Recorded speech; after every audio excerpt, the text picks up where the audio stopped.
Kalau gerakannya itu li ghairi hajat, tidak ada hajat, batal. Tapi kalau ada hajat, tak batal. Mana contoh hajat? Allahu Akbar, uqtulul aswadaini fi shalah. Bunuhlah dua yang hitam meskipun engkau sedang sholat. Lewat ular, dia pukul. Itu enggak mesti sekali lari lah ular. Yang kedua, misalnya outbound nih ke bukit, tiba-tiba nggak ada angin, nggak ada hujan, sholat dia di depan ada kolam, tiba-tiba datang orang buta. Maka saat itu dia boleh melangkahkan kakinya, dia tarik orang buta itu, lewatkan. Tapi jangan ngomong. Jangan sini lagi ya Pak ya. Tapi kalau yang tidak ada hajat, maka batal. Namanya harakah ajnabiyah. Sepengetahuan saya, katanya batal. Misalkan saya sering lihat orang makmum, tadinya 2 orang, ketika datang yang lagi makmum tersebut mundur 2 langkah. Sedangkan katanya kalau kaki mengangkat, ini termasuk hajat. Mundurnya dia itu hajat, bukan gerakan ajnabiyah. Hajat artinya keperluan, kebutuhan daripada sholat itu sendiri. Karena kalau tidak diatur, soknya kacau balau. Gerakan yang tidak ada hajat sama sekali, itu yang tak betul. Allahu Akbar.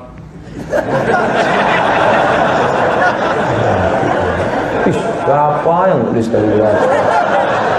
Itu betul. Mohon penjelasan tentang akidah Asy'ariyah. Akidah Asy'ariyah sifat 20 tentang sifat Allah. Tapi jangan katakan sifat Allah hanya 20, itu akar-akarnya saja. Nanti dia akan punya batang, punya cabang, dikaji dalam tauhid.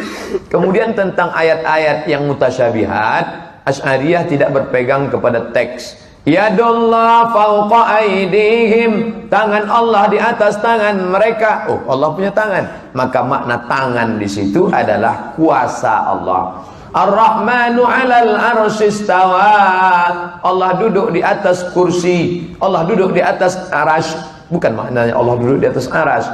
Allah Maha Kuasa, sampai arasy itu pun dikuasainya. Itu takwil untuk menjaga jangan sampai mentajsimkan, memfisikalisasikan Allah. Karena kalau sampai Allah disamakan dengan makhluk, batallah imannya karena 2 ayat. Walam yakul lahu kufuwan ahad. Ayat 1 lagi, laisa kamitslihi syai'un.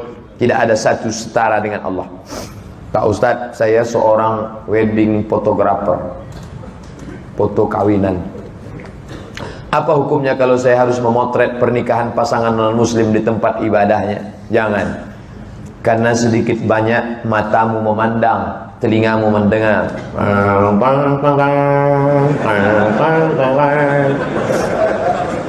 Telingamu mendengar, masuk ke hati. Matamu mendengar, melihat, masuk ke hati. Setiap hari, seminggu sekali, itu yang kau lihat, itu yang kau dengar. Itu yang kau lihat, itu yang kau dengar. Itu yang kau lihat, itu yang kau dengar.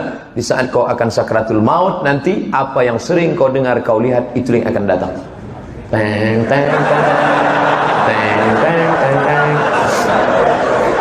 Makanya sering-sering dengar MP3 Quran, sering-sering dengar suara azan. Apa yang terngiang di telinga, itulah nanti yang akan. Kalau dia selalu dengar tadi Ar-Rahman, Ar-Rahman 'allamal Qur'an, khalaqal insan, 'allamahul bayan. Pas kita sedang nyetir atau sedang naik motor atau sedang di jalan, pasti datang suara ayat itu terngiang-ngiang, atau bahkan pas mau tidur. Dia memori yang terus berputar. Tapi kalau kita dengar musik, lagu segala macam, dia akan datang berpengaruh. Maka engkau khususkan fotografer untuk muslim, muslimah, untuk khitanan, untuk banyak acara-acara lain. Bakatmu tidak akan hilang. Apakah setelah sholat isyraq masih berboleh sholat sunat duha awal dan akhir duha? Ya. Mana dalilnya? Yusalli ma syaa. Nabi sholat tanpa batas. Hadis riwayat Aisyah. Itu menunjukkan sholat duha unlimited edition. Tak ada batasan. Apa beda duha dengan isyraq? Waktunya sama. 5.50 duha, 5.50 isyraq juga. Apa bedanya? Kalau sholat subuhnya di masjid, duduk berzikir dengan Allah sampai terbit matahari, sholat sunat 2 rakaat, namanya isyraq. Tapi kalau sholatnya tidak di masjid, atau setelah sholat di masjid pulang ke rumah, sholat dia, namanya duha. Sampai waktu zuhur, 15 menit menjelang azan zuhur, bisa dilaksanakan. 2 rakaat, 4 rakaat, 6 rakaat, 8 rakaat. Salatul laili wal nahari masna masna. Salatnya 2 rakaat 1 salam, 2 rakaat 1 salam. Tapi jangan gara-gara ngejar yang sunat, yang wajib tinggal. Kita datang ke kantor, antrian panjang. Ini kok panjang antrian? Pegawainya sedang sholat sunat Pak Ustaz. Ini namanya alim tapi jahil bin bahlul. Alim kelihatannya, melayani orang masyarakat wajib. Sholat sunat, duha sunat. Maka jangan dahulukan yang sunat dari yang wajib. Sebelum berangkat sholat sunat duluan. Nanti di tempat kerja tinggal bekerja kewajiban. Apa hukumnya menyambut orang Nasrani masuk ke masjid, mengadakan penyambutan seakan-akan seiman dengan kita?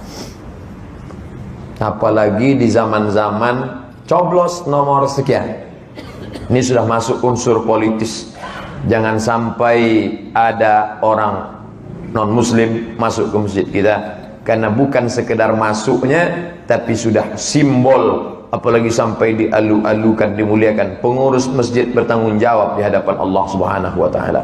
Ingat, kita akan ditanya. Kalau bapak ditekan oleh konglomerat, pejabat, orang kaya, bapak buat surat pengunduran diri. Saya yang bertanda tangan di bawah ini, daripada saya harus memasukkan orang kafir ke dalam tempat rumah Allah, saya diamanahkan jadi ketua. Dengan ini saya mengundurkan diri. Saya tak sanggup menghadapi azab Allah di akhirat nanti. Kalau sanggup, laksanakan. Kalau tak sanggup, tinggalkan. Karena bagaimanapun ini amanah, harus dijaga. Bukan masalah non-muslimnya, tapi ada unsur politis di balik. Ingat, siasat penuh. Al-siyasah khid'ah, politik penuh dengan tipu muslihat. Saya ingin bertanya, benarkah manhaj Islam itu harus salaf? Seperti yang disampaikan Ustaz Adi Hidayat? Iya. Mana dalilnya? Hadis. Khairul qurun qarni, sebaik-baik abad-abadku. Tsummal ladzina yalunahum, satu abad sesudah itu. Tsummal ladzina yalunahum, satu abad sesudah itu. 3 abad pertama disebut dengan salaf. 4, 5, 6 sampai sekarang disebut dengan khalaf. 3 abad pertama salaf. 4 sampai seterusnya khalaf, disebut dengan salafus salih. Nah, apakah Asy'ari itu salaf? Asy'ari tidak salaf. Dia abad keempat, 5, dia khalaf, tapi dia ambil dari salaf. Imam Al-Ghazali meninggal 505, tidak salaf, tapi dia mengambil dari salaf. Imam Nawawi 676, tidak salaf, tapi dia mengambil riwayat dari salaf. Kita ini semuanya salaf, karena kita mengambil dari fikih Imam Syafi'i. Tadi baca kunut subuh, Allahumma hadina fi man hadait. Salaf apa enggak salaf? Salaf. Kenapa? Karena Imam Syafi'i berkunut sampai meninggal dunia. Diriwayatkan oleh murid-muridnya dalam kitab Al-Muzani, Al-Buwaiti menyebutkan itu. Maka mengikut Imam Syafi'i, mengikut salaf. Karena Imam Syafi'i meninggal 204. 204 adalah salaf. Salafus salih.